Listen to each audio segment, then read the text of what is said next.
Está começando mais um programa Hora Extra. E nesta edição você confere a última reportagem da série especial Constituição 30 anos e a proteção social do trabalhador. Posto avançado de Pires do Rio, no sudeste goiano, ganha sede própria. E no bloco de entrevistas, o juiz do trabalho Pedro Henrique Menezes fala sobre os reflexos das novas regras trabalhistas na audiência. O Hora Extra está começando agora.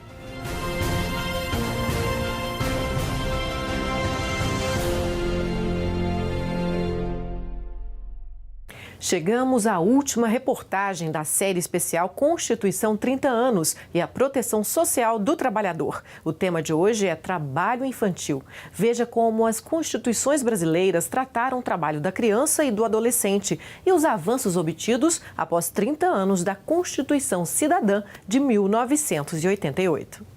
No século XIX, as mãos pequenas, a baixa estatura e, principalmente, os baixos salários eram atrativos para que os donos de fábricas adotassem o trabalho infantil. A preocupação com esse problema apareceu pela primeira vez apenas no fim daquele século, no governo de Deodoro da Fonseca, em 1891. Mas a legislação ainda era tímida para tratar o assunto. As primeiras constituições brasileiras não se referiram expressamente às crianças nem ao trabalho infantil. Séculos se passaram e o problema ainda é grave. A auditora fiscal do trabalho, Kathleen Marla, acompanha de perto as irregularidades relacionadas ao trabalho infantil em pleno século XXI. Ela reconhece que a Constituição de 1988, que agora comemora 30 anos, foi um grande passo para enfrentar o problema. Foi um instrumento normativo primordial que trouxe o reconhecimento da criança e do adolescente como sujeitos de direito. E esse reconhecimento foi fundamental para que estabelecesse toda uma estrutura de defesa de direitos da criança e do adolescente a partir desse instrumento legal. A criança passou a ser a criança e adolescente sujeito de direitos humanos fundamentais, inclusive da educação de qualidade e da profissionalização. O amparo da legislação que a auditora se refere foi mesmo de extrema importância. Ela lembra que foi a Carta Magna de 88 que consagrou a proteção à infância e juventude. O documento proibiu qualquer trabalho a menores de 14 anos e aqueles com idade entre 14 e 16 anos só podem atuar como menor aprendiz desde então. São várias as normas que garantem a proteção dessa importante parcela da população, mas o problema ainda existe. E apesar das proibições da Constituição de 88, os números envolvendo o trabalho infantil são alarmantes. Somente em Goiás, cerca de 85 mil crianças e adolescentes com idades entre 5 e 17 anos trabalham de maneira irregular.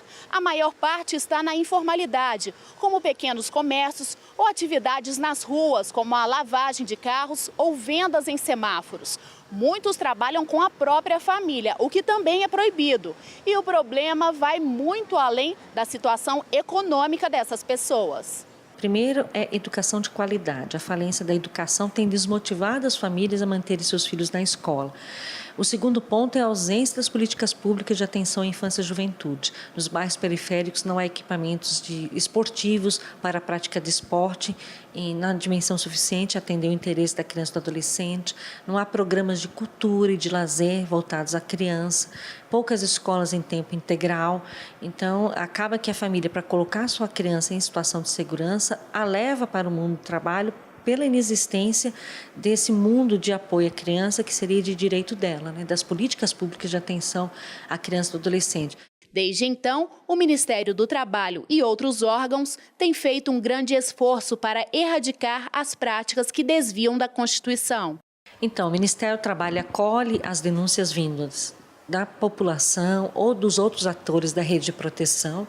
Aí nós organizamos uma ação de forma conjunta com os atores da rede, conselhos tutelares, assistentes sociais, agentes de proteção e as forças de segurança, e nós provocamos a busca ativa dessa criança em situação de trabalho infantil e cada um desses atores que participa dessa busca ativa, dessa efetivação fiscal, realiza as atribuições que lhes são próprias, no sentido de garantir não só a efetiva retirada da criança daquele foco de trabalho infantil, mas a garantia dos direitos que lhes são próprios.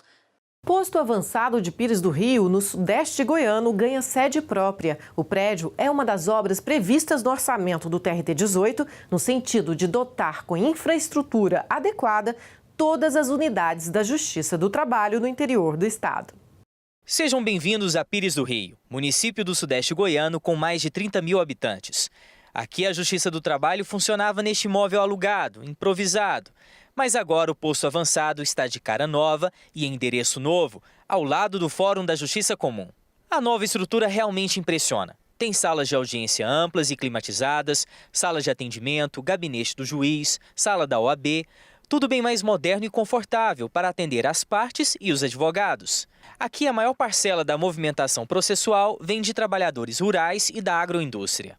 A unidade Pires do Rio recebe uma média de 500 processos por ano, um número baixo se comparado a outras cidades do interior. Por isso, em 2017, ela deixou de ser vara do trabalho e foi transformada em posto avançado, que agora é vinculado à vara do trabalho de Palmeiras de Goiás, onde a demanda de ações trabalhistas é maior. A gente teve uma vara de trabalho instalada, salvo engano, em 2011 e houve uma diminuição do número de processos. E em Palmeiras de Goiás, que ficava vinculado à Goiânia, tinha uma demanda muito maior que aqui. Então o tribunal houve por bem transferir a vara para Palmeiras de Goiás e deixar aqui um posto avançado. A nova sede do posto avançado foi construída numa área de 750 metros quadrados, doada pelo governo do estado, e teve um custo de R$ 1,5 milhão de reais. A placa de inauguração foi descerrada com a presença de diversas autoridades que elogiaram as instalações. As instalações hoje inauguradas vêm de encontro ao anseio da sociedade da região que busca a Justiça do Trabalho, acomoda melhor os serventuários, possibilitando uma melhor prestação de serviço, oferece condições dignas aos advogados para exercerem a sua atividade e, assim, cumpre o seu papel de uma entrega da prestação jurisdicional eficiente e competente. A obra faz parte do projeto do tribunal para modernizar todas as unidades da Justiça do Trabalho no interior goiano. Estamos modernizados e também estamos construindo prédio próprio, né? Se eu não me engano, tenho quase certeza que nós vamos ficar apenas com uma sede que não é própria, que eu pretendo até o final do meu mandato adquiri-la para a gente terminar, para a gente ficar com todas as sedes próprias. Qual que é a cidade que ainda não tem sede própria? É Palmeiras de Goiás, é a vara da qual esse posto faz parte, né? Então é hora de brindar a mais essa conquista, uma vitória da Justiça do Trabalho que está cada vez mais perto e acessível à população goiana. No próximo bloco, o juiz do trabalho, Pedro Henrique Menezes, fala sobre os reflexos das novas regras trabalhistas na audiência. Fique com a gente, voltamos já.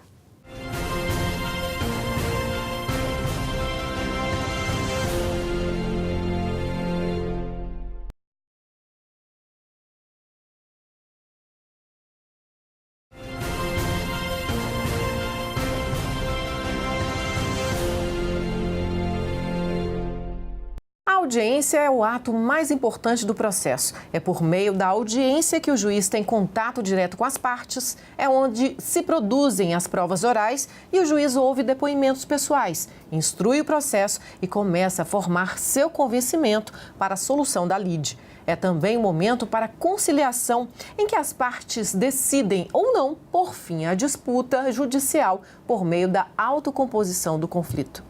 E na entrevista de hoje, o nosso convidado é o juiz do trabalho Pedro Henrique Menezes, do TRT-18, que vai falar sobre os impactos da reforma trabalhista na audiência. O que mudou?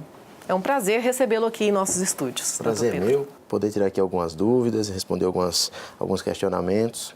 Com certeza. Doutor Pedro, a reforma trabalhista trouxe mudanças processuais que afetam o momento da audiência. Ela trouxe mais ou menos igualdade para as partes no processo? Então, essa questão da igualdade dentro do processo é uma questão bastante, eu diria até tormentosa. E por conta disso de igualdade, eu não diria que a Lei 13.000 13.467, né, a lei da reforma, ela trouxe, eu não vou falar numa igualdade, digamos que ela trouxe uma maior preocupação com a responsabilidade na hora de litigar, visando uma maior justiça, né? Evidentemente que a lei, ela visa uma justiça, não necessariamente ela vai conseguir, né? E isso tem várias nuances, várias questões para se conseguir ou não essa justiça, né? Mas então não diria que trouxe uma maior igualdade, não falaria numa questão mais de litigância responsável com vistas a se conseguir a justiça. Então, doutor Pedro, o que mudou na prática, na audiência, com essa litigância responsável a partir da reforma? Então, houve várias alterações, né? A questão do preposto, que não necessariamente mais precisa ser empregado, a questão das custas, a questão dos honorários de sucumbência, a questão das custas, inclusive no arquivamento, quando o reclamante não vem na audiência inaugural, né? Então, houve uma série de alterações, a questão de poder juntar a defesa e, não obstante, o preposto não vir se o advogado estiver presente, a questão, né? Houve grandes alterações nesse sentido, algumas que, inclusive, já estavam previstas em alguma súmula ou então previstas na própria jurisprudência trabalhista, né? E agora a lei trouxe várias dessas questões para dentro do ordenamento jurídico de forma positivada com a Lei 13.467. Vamos falar, então, de uma forma pontual de algumas dessas mudanças mais radicais, no caso, as custas para o reclamante. O que mudou? Então, no que tange as custas para o reclamante, regra geral, o processo, as custas, quando o reclamante não vinha para a audiência inaugural, né, o processo ele é arquivado. Quando ele é arquivado, é uma extinção sem resolução de mérito, né? E a reforma trabalhista, ela impõe ao reclamante o pagamento das custas em caso de arquivamento, ou seja, quando ele não vem na audiência de tentativa de conciliação, né? Houve isso, essa é uma alteração severa, uma alteração grande, que ele vai pagar as custas, mesmo que beneficiário da justiça gratuita, mesmo que o juiz conceda os benefícios da justiça gratuita, o que em tese traria a ideia, se a justiça é gratuita, por que estarei pagando custas? Mas a própria lei, ela amarrou, ela disse, mesmo que beneficiário da justiça gratuita, paga custas. É o que eu falei sobre a litigância responsável. Todavia, a gente tem que interpretar a lei como um conjunto. E a própria lei, ela diz que as custas serão isentadas acaso o reclamante, no prazo de 15 dias, comprove o motivo pelo qual ele não veio, ele não pôde comparecer. E aí, a título informativo e exemplificativo, o que seria um motivo justificado? Considerando-se a nossa clientela hipossuficiente, considerando-se a realidade de desemprego, considerando-se inclusive a dificuldade de transporte nas ruas, no horário da audiência, 8 horas da manhã, a depender de onde você saia, você precisa de um ônibus, tem um trânsito. Creio que conseguiu um novo emprego, não pôde sair desse novo emprego porque ficou com receio de comparecer à Justiça do Trabalho, junta a CTPS, traz uma petição informando que não pôde vir por conta disso. Alguma questão que pode ser justificada, motivo de doença, se ele não pôde vir. Então, a própria lei, com vistas à justiça e operacionalizar essa litigância responsável, ela traz essa janela. Vai pagar as custas, mesmo que beneficiário. Todavia, tem 15 dias para comprovar o motivo pelo qual não pôde vir e assim isentaria, com vistas a harmonizar e não termos uma sanção tão severa para a parte que já é hipossuficiente, não veio, vai sair devendo simplesmente porque não veio, né? Certo. Vamos agora ouvir uma pergunta do advogado Dalmar Soares.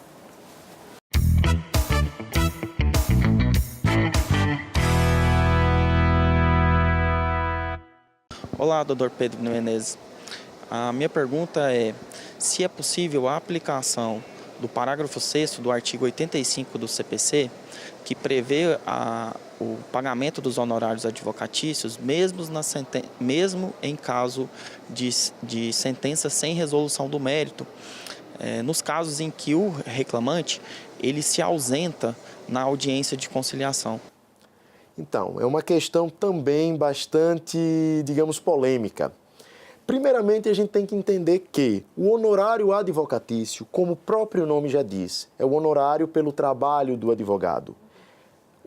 Para o advogado, se ele trabalhou e o processo foi extinto com ou sem mérito, para o patrono da causa, para o causídico, isso é indiferente. Se ele trabalhou, ele tem que receber. mormente quando eu faço essa análise na Justiça do Trabalho, que por vezes temos aqui o que vamos mandar pagar aquilo que não foi pago por um trabalho. A força de trabalho você não consegue voltar no tempo. Devolva a força de trabalho, não. Ela já foi gasta lá atrás e ela precisa ser remunerada. Então, a princípio, sim. Contudo, temos que analisar a lei à luz da Constituição e das particularidades de onde ela está sendo aplicada. Se o honorário advocatício tem por finalidade remunerar o advogado pelo trabalho feito, e no processo do trabalho a contestação ela é apresentada em audiência, imagino que não é tão razoável entender que, se o reclamante não veio e o processo foi arquivado, o honorário, a parte contrária, ela não apresentou a defesa. Se não apresentou a defesa, que frise-se, pode ser inclusive verbal na hora da audiência. Eu creio que nesse caso específico, a saída que se afigura mais justa, mais razoável e em maior consonância com os princípios constitucionais e infraconstitucionais seria essa. Reclamante não veio, arquivou o processo, não são devidos os honorários da parte contrária, porque não houve produção de defesa. Em tese, não houve o trabalho da parte contrária ainda, do patrono apresentando a defesa, né? Com todo respeito a entendimentos em sentido contrário, porque também encontram albergue na interpretação do artigo do CPC, que pode sim chegar no processo do trabalho e entender. Eu creio que a melhor interpretação, mais razoável, seria essa. Na prática, a contestação ela é recebida, então, no momento da audiência, mesmo que o reclamado tenha protocolado essa contestação, como ele deve fazer no processo eletrônico?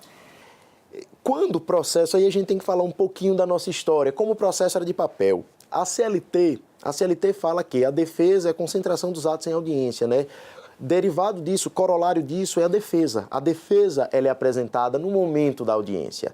Regra geral, processo de papel, o advogado está aqui, tem acordo? Não. Aqui a defesa. Aí você tirava a defesa, você juntava, eu já fui secretário de audiência, antes de ser magistrado, já juntei muita defesa escrita de papel, juntava no processo, numerava. Era assim, numerava na mão, muitos documentos, abria volumes de defesa, causas complexas. Atualmente, como é que é? Porque o processo, ele mudou, evoluiu, o processo hoje é eletrônico. Regra geral, quando se chega na audiência, essa defesa ela já está protocolada lá atrás. Todavia, a lei está ali e diz que o momento de apresentar é na audiência.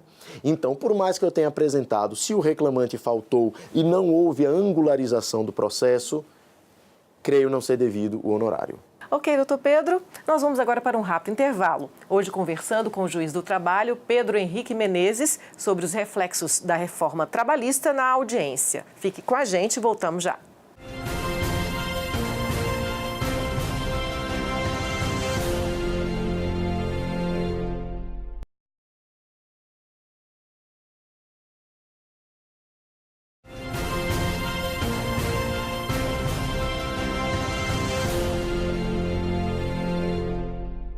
Hora Extra está de volta. Hoje conversamos com o juiz do trabalho, Pedro Henrique Menezes, sobre os reflexos das novas regras trabalhistas na audiência.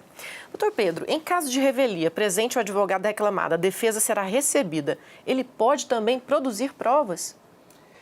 Com a Lei 13.467, né, a lei da reforma, né, trouxe essa alteração, que isso não existia.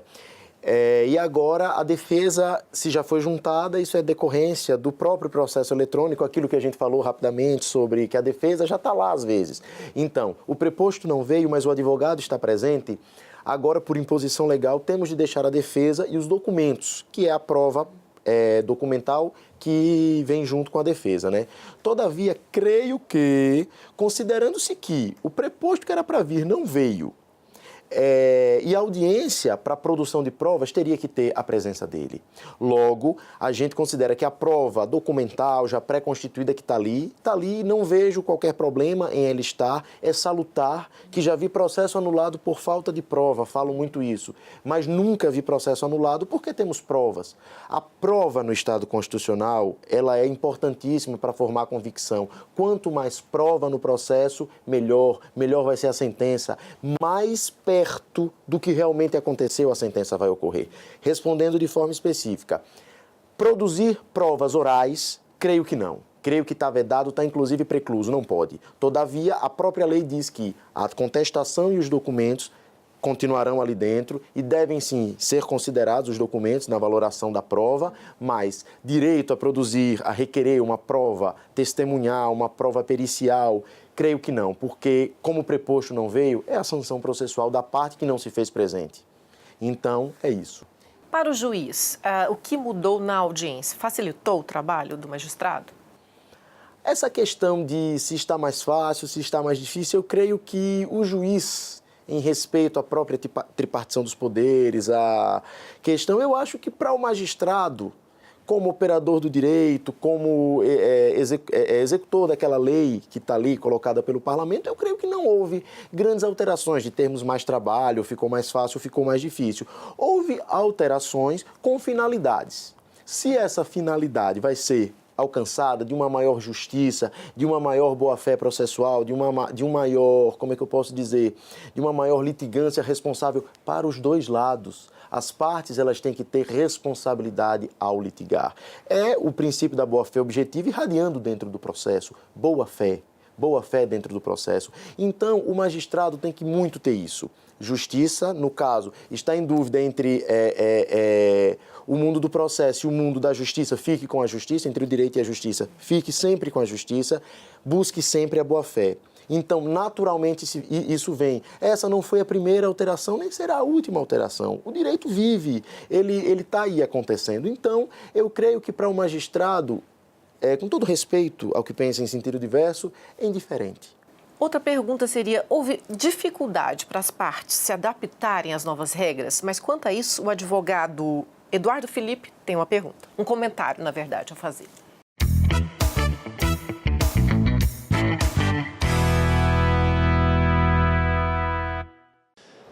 Olá, o que a gente percebe na prática em relação às mudanças na reforma trabalhista, na audiência de conciliação principalmente, é uma tendência maior a fazer acordo por parte do reclamante, porque ele acaba temendo uma condenação em custas e honorários caso o processo vá para a instrução e tenha uma sentença, e acaba tendo uma tendência maior em fazer acordos na audiência de conciliação. Essa foi a mudança prática que a gente viu nas audiências. Você concorda com isso? De fato, na verdade, eu costumo muito dizer isso nas audiências, né? Nós temos ali os advogados, que têm todo o direito de terem lado, defenderem suas teses, e o juiz, que é o destinatário daquilo tudo. E o juiz, naturalmente, ele não tem lado, porque ele é imparcial. Ele tem que ser imparcial, neutro jamais, contudo, sempre imparcial. E, de fato, isso é um comentário de bastidor que eu falo assim, porque às vezes a gente, como juiz, não ouve tanto isso, porque isso está mais nas partes que têm lado, que estão ali. Mas, de fato, é um comentário que se ouviu que a quantidade de acordos aumentou, porque agora, digamos, o reclamante ele fica receoso de não fazer um acordo, lá na frente sucumbir, ter que pagar honorários advocatícios. E isso volta àquilo que falamos sobre a litigância responsável. Na verdade, temos que criar a consciência e a cultura da litigância responsável. E justamente isso vai trazer grandes frutos para a sociedade, para a questão toda trabalhista, né? Houve, evidentemente, essa mudança inicial e isso traz a gente se depara com novidades, com coisas que a gente não vivia e agora a gente tem que se adaptar. Mas o direito é só uma pequena parte da vida. A vida, ela muda. E a gente não pode achar sempre ruim. Nossa, mudou, alterou. Não. Vamos tentar ver o lado bom disso. Se isso trouxer mais litigância responsável, se isso trouxer um maior respeito à nossa justiça do trabalho, se isso trouxer um maior respeito ao direito do trabalho. Então, pode parecer um pouco ingênuo até, mas a gente tem que acreditar, né? E tentar sempre tirar o melhor de tudo que existe. Mas, de fato, o que o doutor colocou, a gente já ouve numa conversa de bastidor, que há esse medo, mas eu tento atribuir isso à litigância cada vez mais responsável e friso de ambas as partes na produção de sua prova, naquilo que deduzem em juízo. Porque o processo ele não pode ser visto como uma estratégia meramente de conseguir ou perder. Há, sim, o conteúdo ético do processo. Então, é mais ou menos isso. Muito obrigada, doutor Pedro, pela entrevista de hoje, pelos importantes esclarecimentos acerca da audiência trabalhista. Eu que agradeço, sempre bom vir aqui, poder falar um pouco, trazer uma nova visão, ver a coisa por um outro prisma. Eu gosto muito, sou muito feliz em poder vir aqui e dar uma entrevista e poder falar um pouco. Muito obrigada. Bom, o Hora Extra fica por aqui. Obrigada por sua atenção. Hoje conversamos com o juiz do trabalho Pedro Henrique Menezes sobre os reflexos das novas regras trabalhistas na audiência. Obrigada por sua atenção e não deixe de acompanhar mais notícias do TRT de Goiás pelas redes sociais e pela rádio web. Até a próxima semana.